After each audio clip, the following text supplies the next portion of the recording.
हर झोपड़ी और हर खोपड़े में हलमा होना चाहिए। हलमा मतलब दूसरों के लिए जीना, समाज के लिए जीना। जैसे हमारे मोदी जी समाज के लिए जी रहे, समाज के लिए जान लगा रहे, और जिन्होंने हमारी बेटियों के सिंदूर उजाड़े थे वही कटे पिटे लोगों को हमने उन्हीं की बहन भेज करके उनकी ऐसी की तेजी करवाई। एक बार मोदी जी के लिए जोरदार ताली बजाएं। उन्होंने कपड़े उतार के हमारे हिंदुओं को मारा, और मोदी जी ने उनकी बहन को उनकी ऐसी की तेजी करने हमारे जहाज से उनके घर आए। अब मोदी जी कपड़े तो उतार नहीं सकते थे, इसलिए उनके समाज की बहन को भेजा कि तुमने हमारी बहनों को अगर विधवा किया है तो तुम्हारे समाज की बहन आके तुम्हें नंगा करके छोड़ेगी। देश का सम्मान, मान सम्मान और हमारी बहनों का सुहाग का बदला तुम्हारी जाति की समाज की बहनों को पाकिस्तान भेजकर अगर कोई ले सकता है, और उन्होंने कहा था घर में घुस के मालूम, घर में जमीन के अंदर गाड़ दूंगा। अगर आपने प्रधानमंत्री का भाषण सुना हो, जमीन के अंदर गाड़ दूंगा। अरे 3-3 मंजिल के नीचे आतंकवादी पाकिस्तान में बैठे थे, बड़े बम से पहले ऊपर का छत उड़ाया, फिर बीच की छत उड़ाई और अंदर जाके उनके परिवार की ऐसी की तेज। ये सिर्फ 56 इंच का सीने वाले का। हमें गर्व है कि हमारे देश का प्रधानमंत्री नरेंद्र मोदी है, और हम सुरक्षित हैं कि उसने S-400 लेके आया।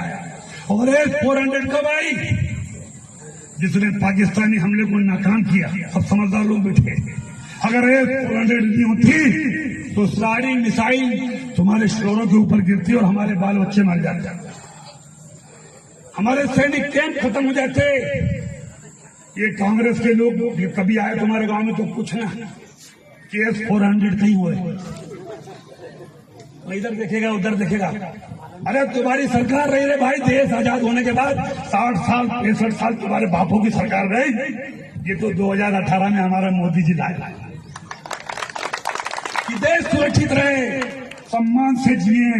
और ऐसे प्रधानमंत्री के लिए एक बार जोरदार ताली। जो अपने हाथ लेकर के आए, जो अपने हाथ घर छोड़ के आए, उनसे मुझे कुछ नहीं कहना, लेकिन जो अपने हाथ यहाँ लेकर के आए, दोनों हाथ उठा करके नरेंद्र मोदी के लिए एक बार जोरदार ताली पाओ। आप सब इस धूप में समाज के लिए काम करने आए, उन्हें इस विचारधारा को प्रणाम करता हूँ। इस विचारधारा में जितने लोग लगे हैं उनको प्रणाम करता हूँ, और इसी के साथ दीदी को और आपको आश्वस्त करता हूँ, हम फिर आएंगे। अच्छा मंदिर बनाएंगे, अच्छा तालाब बनाएंगे, अच्छा सामुदायिक भवन बनाएंगे, और इसी के साथ अपनी वाणी को विराम। जय श्री राम। मैंने कहा ना आपको कि जो घटना हुई, मैं उस दिन से विचलित हूँ, और पूरा मेरा बैकग्राउंड मिलिट्री वाला रहा। मेरे परिवार में कई शहीद हुए, मिलिट्री में रहे, और उस दिन की घटना के बाद जहां हमारे हिंदू बहनों को उनके सामने उनके पिता, उनके पति, उनके बेटे के मांगों में, बहनों के मांगों से सिंदूर उजाड़ दिया गया। सोफिया बहन हमारी सगी बहन से बड़ी है, जिन्होंने राष्ट्र धर्म निभाते हुए जाति समाज से ऊपर जाके उन लोगों से बदला लिया। वो बहन हमारी सगी बहन से महत्वपूर्ण है, और मेरा ना तो ऐसा कोई मन था ना इच्छा थी, और उसके बावजूद अगर जोश में कोई बात निकल गई हो और किसी को बुरी लगी हो तो मेरा ना उद्देश्य था। फिर भी अगर किसी को लगी हो तो मैं दिल से एक बार नहीं 10 बार माफी मांगता हूँ। पूरी जनता, देश की जनता में मतलब उनको लेकर सम्मान था, जिस तरीके से बात हुई सब में गुस्सा है, और सब आपके बयान को किस तरीके का बयान दिया, आपको 10 बार सोचना चाहिए ऐसे बयान। मैंने कहा ना कि हम देश प्रेमी आदमी हैं, और हर समाज के लोग जिन्होंने आज हिंदुस्तान के लिए जाति से बढ़कर काम किया है। कोई बात गुस्से में अगर निकल गई और किसी को बुरी लगी तो मैं भगवान नहीं हूं, मैं भी इंसान हूं, 10 बार में माफी मांगता हूं। भाजपा की यही असली मानसिकता है।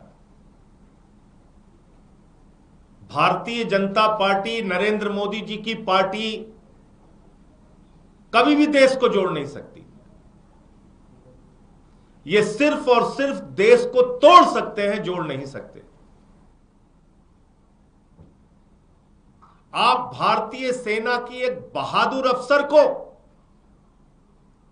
पाकिस्तान के आतंकवादियों की बहन कह रहे हैं। इससे बड़ा अपमान क्या भारतीय सेना का हो सकता है? और वो भी कोई सामान्य व्यक्ति नहीं, संविधान की शपथ लेने वाला मध्य प्रदेश के सरकार का मंत्री भारतीय जनता पार्टी का विजय शाह। आप भारतीय सेना का अपमान कर रहे हैं। सूफिया कुरैशी भारतीय सेना की एक बहादुर बेटी है। सूफिया कुरैशी देश की बहादुर बेटी है, और उसको पाकिस्तान के आतंकवादियों का बहन कह रहा है भारतीय जनता पार्टी का मंत्री। और प्रधानमंत्री जी इतनी बड़ी घटना पे भी खामोश है, कुछ बोलते नहीं, कुछ कार्रवाई नहीं करते।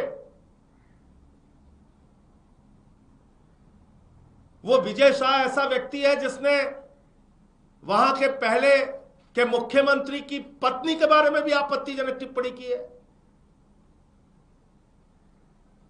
ऐसे आदमी को आपने अपना मंत्री बना रखा है। नरेंद्र मोदी जी को पूरे देश से माफी मांगनी चाहिए और उस विजय शाह को मंत्रिमंडल से बर्खास्त करके उसको गिरफ्तार करना चाहिए। देश इस बात को स्वीकार नहीं करेगा कि आप भारतीय सेना का अपमान करें, भारतीय सेना के अधिकारियों का अपमान करें, भारतीय सेना की बहादुर बेटी का अपमान करें, भारतीय सेना देश की बहादुर बेटी का अपमान करें। देश कभी भी इस चीज को स्वीकार नहीं करेगा। देश कभी भी इस बात के लिए आपको माफ नहीं करेगा। प्रधानमंत्री जी आगे आइए, देश से माफी मांगिए, उस मंत्री को बर्खास्त कीजिए और उसको गिरफ्तार कीजिए। दूसरी बात, यह चलन भारतीय जनता पार्टी का इस युद्ध के दौरान, इस लड़ाई के दौरान एक नहीं अनेक बार देखने को मिला और योजनाबद्ध तरीके से देखने को मिला। आप बताइए,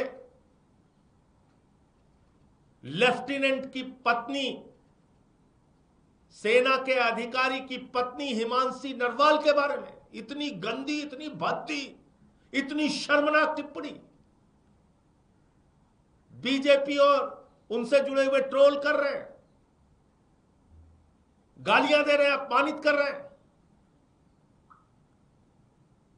एक सेना के अधिकारी की विधवा पत्नी को और प्रधानमंत्री और भारतीय जनता पार्टी कुछ नहीं बोलती। इतना ही नहीं, देश के एक होनहार ईमानदार अधिकारी, विदेश सचिव विक्रम मिश्री, जिनका कोई अपराध नहीं है, सीज फायर का फैसला नरेंद्र मोदी ने लिया। कल भी मैंने बोला था, आज फिर दोहरा रहा हूं, मोदी इसके लिए जिम्मेदार है। और गालियां किसको दे रहे हैं भारतीय जनता पार्टी के लोग? विक्रम मिश्री को, विक्रम मिश्री की बेटी को, उनके परिवार को। देश में बीजेपी के लोगों ने गुंडागर्दी मचा रखी है। भारतीय सेना की बहादुर बेटी को गालियां दोगे, भारतीय सेना को अपमानित करोगे, विदेश सचिव को गालियां दोगे, विदेश सचिव के परिवार और उसकी बेटी को गालियां दोगे, उसको अपमानित करोगे। सेना के अधिकारी की बेवा पत्नी हिमांशी नरवाल को अपमानित करोगे, गालियां दोगे।